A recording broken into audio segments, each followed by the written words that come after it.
45 से 50 साल की उम्र के बाद खवातीन के अंदर ओवरीज दो इंपॉर्टेंट हार्मोन जिसे ईस्ट्रोजन और प्रोजेस्टेरॉन कहते हैं उनको बनाना कम कर देती हैं और इवेंचुअली इन हार्मोन्स का लेवल ऑलमोस्ट खत्म हो जाता है। इस प्रोसेस को मेनोपॉज कहते हैं। मेनोपॉज में पहले आपके पीरियड्स इरेगुलर हो जाते हैं और इवेंचुअली मेंस्ट्रुएशन खत्म हो जाती है। मेनोपॉज के खवातीन की सेहत के ऊपर बहुत ज़्यादा अहम और बाज़ औक़ात सीरियस किस्म के असरात भी हो सकते हैं। आज के वीडियो में मैं आपको ये बताऊंगा कि मेनोपॉज से कैसे डील किया जाए, इसके सिम्टम्स क्या होते हैं और कौन सी ऐसी डाइटरी चेंजेस हैं जो आप अडॉप्ट करके अपने मेनोपॉज के ख़तरनाक असरात को बहुत हद तक कम कर सकती हैं। वीडियो को एंड तक फॉलो कीजिए।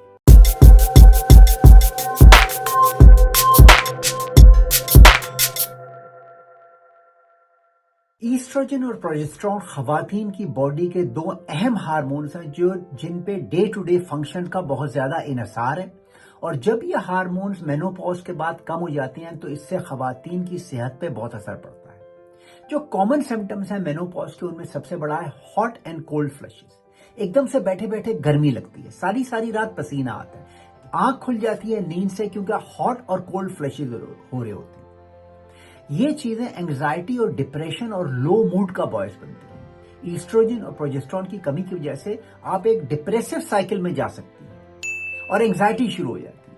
मगर बजाय कि इसमें सपोर्ट मिले, आसपास के लोग लानत मलामत शुरू कर देते हैं कि भाई तुम अपना काम ठीक तरीके से क्यों नहीं कर रही और डिप्रेस क्यों बैठी हुई। इस चीज की रिकग्निशन नहीं है कि एक फिजियोलॉजिकल सिम्टम्स है जो ईस्ट्रोजन और प्रोजेस्टेरॉन की कमी की वजह से होता है। स्किन ड्राई हो जाती है, हेयर लॉस अमूमन होता है, टेकीकार्डिया या दिल का जोर जोर से धड़कना और स्वेटिंग भी मेनोपॉज की अलामत है। Vaginal dryness, painful sexual intercourse और यूरिनरी इनकॉन्टिनेंस यानी कि पेशाब पे कंट्रोल रखना और बार बार पेशाब जो है आना, ये भी मेनोपॉज की एक अलामत है। खासतौर पे यूटीआईज यानी कि यूरिन ट्रैक इन्फेक्शन का रेट जो है वो बढ़ जाता है। स्लीप डेप्रिवेशन भी मेनोपॉज की बहुत बड़ी अलामत है। रात को आपको नींद नहीं आती क्योंकि सर्दी या गर्मी लग रही होती है, दिल धड़क रहा होता है, आंख एकदम से खुल जाती है। ये है मेनोपॉज के common day to day symptom, लेकिन कुछ सीरियस सिम्टम नहीं। मिसाल के तौर पे ईस्ट्रोजन खवातीन के अंदर कार्डियोवैस्कुलर प्रोटेक्टेड होता है, मतलब खवातीन को यह हार्ट अटैक होने से जो है उससे रोकता है। लेकिन जब ईस्ट्रोजन की सप्लाई कम हो जाती है तो आप एक्सपोज हो जाती हैं कि 45 और 50 साल की उम्र के बाद आपका हार्ट अटैक होने का जो रेट है वो बढ़ सकता है, क्योंकि ईस्ट्रोजन अब आपको प्रोटेक्ट नहीं कर रहा हार्ट अटैक के खिलाफ। इसके अलावा बोन डेंसिटी रिड्यूस हो जाती है, ऑस्टियोपोरोसिस हो जाता है, हड्डियां जो है कमजोर हो जाती हैं, इससे फ्रैक्चर्स होते हैं और बढ़ती उम्र की खवातीन में फ्रैक्चर मेजर कॉज है मॉर्बिडिटी का और इवेंचुअली डेथ का। तो ये सीरियस चीजें हैं, तो मेनोपॉज को सीरियसली लेना चाहिए। लेकिन जैसा कि मैंने कहा, हमारी सोसाइटीज में चूंकि खवातीन के अमराज को वैसे ही जनरली सीरियस नहीं लिया जाता तो इसको भी चल सो चल कर दिया जाता है कि भाई ये तो बढ़ती उम्र का तकाजा है, इसको बर्दाश्त करो और अपना काम करती रहो। इससे पहले कि मैं आपको ये बताऊं कि वो कौन सी डाइट्स हैं जिससे आप अपने मेनोपॉज के सिम्टम्स को कम कर सकती हैं या मिनिमाइज कर सकती हैं, ये जान लीजिए कि हार्मोन रिप्लेसमेंट थेरेपी HRT एक बहुत इफेक्टिव ट्रीटमेंट है मेनोपॉज के लिए।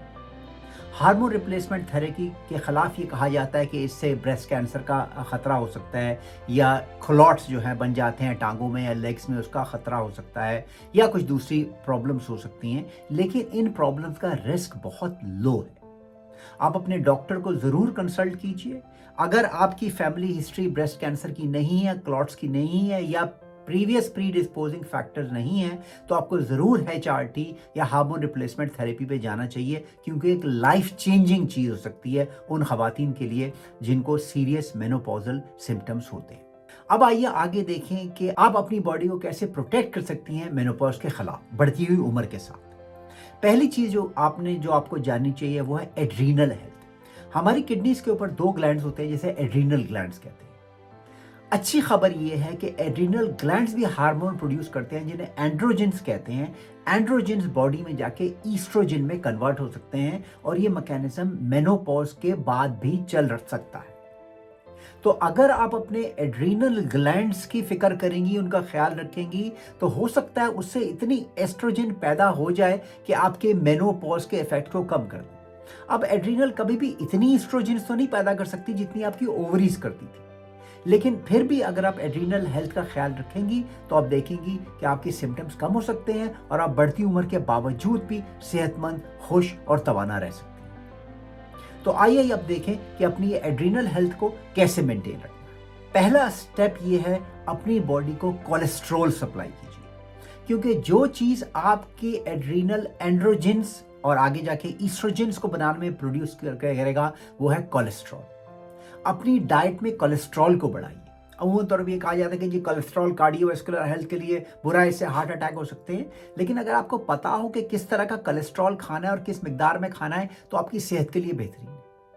कोलेस्ट्रॉल वाली चीजें क्या है, इनके अंदर अहम चीज है बटर, यानी कि मक्खन।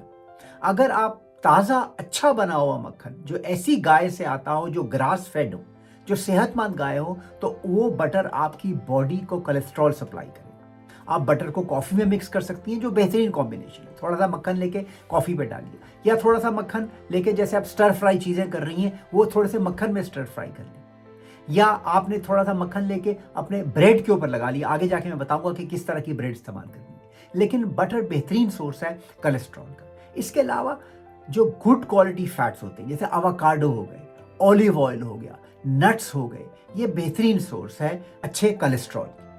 फिश, खासतौर पे सैमन फिश और सार्डिन फिश। इसके अलावा मीट, अच्छी क्वालिटी का मीट जिस पे थोड़ी सी फैट की लेयर चढ़ी हो, ये आपकी बॉडी को बेहतरीन कोलेस्ट्रॉल सप्लाई करेगी। तो अपनी बॉडी के अंदर कोलेस्ट्रॉल को सप्लाई कीजिए ताकि वो आपके एड्रीनल्स में जाए और एड्रीनल्स में जाके उससे एंड्रोजन प्रोड्यूस हो। कोलेस्ट्रॉल की दो अहम दूसरी सोर्सेज हैं, ऑर्गन मीट जैसे कि लिवर, किडनीज, हार्ट, ठीक है, और एग्स भी, एग योक खासतौर पे अंडे की जो जर्दी होती है, ये दोनों चीजें कोलेस्ट्रॉल की बेहतरीन सोर्स है। तो अपनी बॉडी को कोलेस्ट्रॉल प्रोवाइड कीजिए ताकि वो एंड्रोजन में तब्दील हो, एंड्रोजन आगे जाके ईस्ट्रोजन बनाए जिसकी कि आपकी बॉडी को जरूरत है। अपने एड्रीनल्स को बचाने के लिए, उनकी हिफाजत करने के लिए दूसरी अहम चीज है कि अपनी शुगर स्पाइक को और इंसुलिन स्पाइक को लो रखिए। जब भी आप मीठी चीज खाएंगी, शुगर स्पाइक होगी, वो एड्रीनल को जाके एडवर्सली और गलत तरीके से अफेक्ट करेगी और स्टिमुलेट करेगी और उसको डैमेज करेगी। तमाम मीठी चीजों को बिल्कुल बंद कर दीजिए या कम कर दीजिए। हर तरह की एडेड शुगर, चॉकलेट, पेस्ट्रियां, बिस्किट, ये तमाम चीजें बिल्कुल बंद हो जानी चाहिए, क्योंकि आपकी ब्लड शुगर को स्टेबल नहीं रखती। अगर आपकी ब्लड शुगर स्टेबल नहीं है तो आपकी इंसुलिन स्टेबल नहीं है। अगर आप ग्रेन खाना चाहती हैं, अनाज गंदम खाना चाहती हैं, तो होल मील खाइए। होल मील रोटी और wholemeal bread. Wholemeal bread का एक टोस्ट लिया, मल्टीग्रेन ब्रेड, उस पर थोड़ा सा ताज़ा और अच्छा वाला बटर लगा दिया। ये बेहतरीन चीज़ है आपकी ब्लड शुगर को कंट्रोल करने के लिए। सब्जियां, मेजॉरिटी ऑफ द सब्जियां जो हरे पत्ते वाली सब्जियां होती हैं, वो आपकी शुगर को और इंसुलिन को स्पाइक नहीं करती। वो सब्जियां जो ज़मीन के नीचे होती हैं, जैसे शलजम, आलू वगैरह, इनके अंदर कार्बोहाइड्रेट ज़्यादा होती है, इनको अवॉइड कीजिए। फ्रूट्स के अंदर भी शुगर होती है। अगर आप अपनी शुगर को कंट्रोल रखना चाहती हैं तो फ्रूट्स को भी कंट्रोल कीजिए। बहुत अगर मैक्सिमम हो गया तो एक सेब या एक नाशपाती खाएं। ये जो वाटरमेलन होता है, तरबूजा और खरबूजा, ये भी अच्छे हैं, लेकिन बेस्ट फ्रूट जिनमें बिल्कुल शुगर कम होती है वो बेरीज होती हैं। Blueberries, strawberries, raspberries. मुझे पता है ये महंगी होती हैं, हर कोई अफोर्ड नहीं कर सकता, तो बेहतर ये कि फ्रूट को जरा मिनिमम ही रखें तो अच्छा है। तो जब आप शुगर स्पाइक अपनी कंट्रोल रखेंगी तो आपका एड्रीनल जो है प्रोटेक्ट होगा।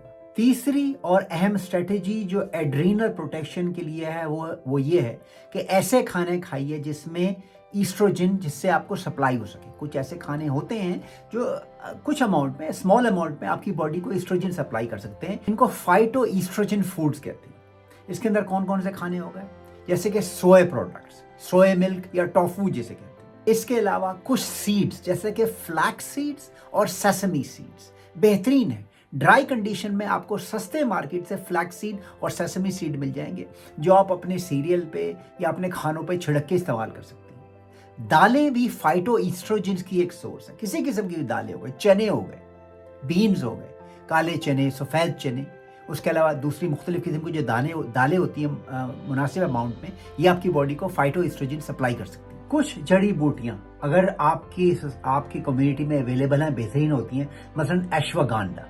इसके अलावा एक जड़ी बूटी है जिसे रुडियोला कहते हैं। एक और जड़ी बूटी जो हमारी सोसाइटी में अवेलेबल है उसे रेड क्लोवर कहते हैं। ये चीजें अगर आपको अवेलेबल है, रोडियोला, रेड क्लोवर, एश्वागैंडा, तो ये बेहतरीन है सोर्स ईस्ट्रोजन प्रोड्यूस करने की।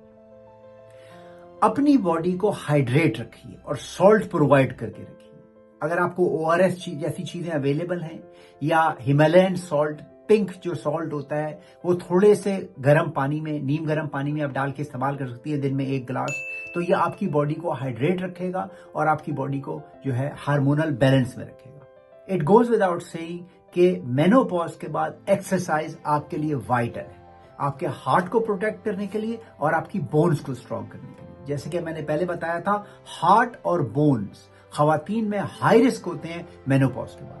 वो कौन सी एक्सरसाइज हैं जिनके करने से आपका हार्ट और बोन प्रोटेक्ट होंगे, इसके लिए लिंक मैं ऊपर छोड़ रहा हूं। आज का वीडियो देखने का शुक्रिया।